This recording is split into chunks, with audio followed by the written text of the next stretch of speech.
বাংলাদেশি নাগরিকদের ভারতে আসার জন্য উল্লেখযোগ্য সংখ্যায় ভিসা দেওয়া হচ্ছে, জানিয়েছে ভারতের পররাষ্ট্র মন্ত্রণালয়ের মুখপাত্র রণধীর জয়সওয়াল। বৃহস্পতিবার 17 জুলাই নিয়মিত সাপ্তাহিক ব্রিফিংয়ে এক প্রশ্নের জবাবে তিনি বলেন, আমরা তো ভিসা দিচ্ছি বাংলাদেশে, নানা কারণে ভিসা দেওয়া হচ্ছে, উল্লেখযোগ্য পরিমাণে দেওয়া হচ্ছে, তবে অন্যায়ভাবে যেই প্রবেশের চেষ্টা করবে তার বিরুদ্ধে পদক্ষেপ নেওয়া হবে বলে জানিয়েছেন ভারতের প্রধানমন্ত্রী নরেন্দ্র মোদী। ভিসা দেওয়া হচ্ছে চিকিৎসা, জরুরি প্রয়োজনে এবং ছাত্রদের জন্য।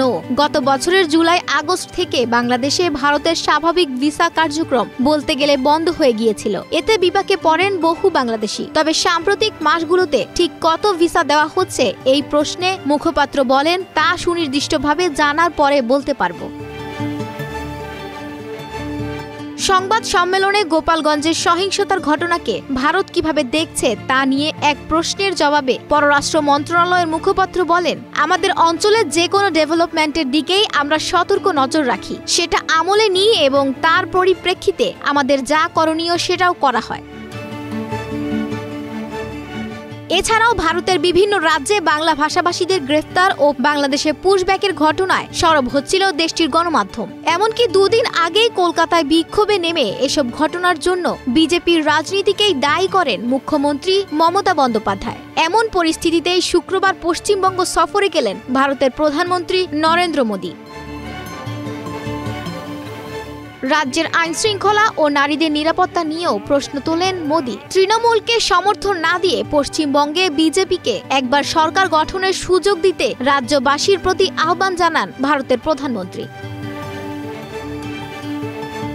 নরেন্দ্র মোদী বলেন, যে ভারতের নাগরিক নয়, যে অন্যায়ভাবে এই দেশে প্রবেশ করেছে তার বিরুদ্ধে ভারতের সংবিধান অনুযায়ী পদক্ষেপ নেওয়া হবে। মোদী এদিন বিহারে নির্বাচনী সভায় যোগ দিয়ে পশ্চিমবঙ্গে পৌঁছান। সেখানে তিনি পাইপলাইনে গ্যাস সরবরাহ, সড়ক, সেতু সহ প্রায় 5,500 কোটি টাকার সরকারি প্রকল্পের উদ্বোধন অনুষ্ঠানে বক্তব্য দেন।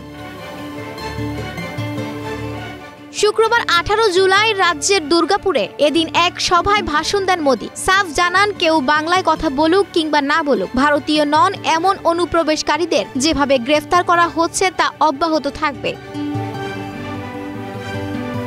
চলতি বছর 20 জানুয়ারি থেকে এখন পর্যন্ত যুক্তরাষ্ট্র থেকে 1563 জন ভারতীয়কে ফেরত পাঠানো হয়েছে, যাদের বেশিরভাগকেই বাণিজ্যিক বিমানে পাঠানো হয়।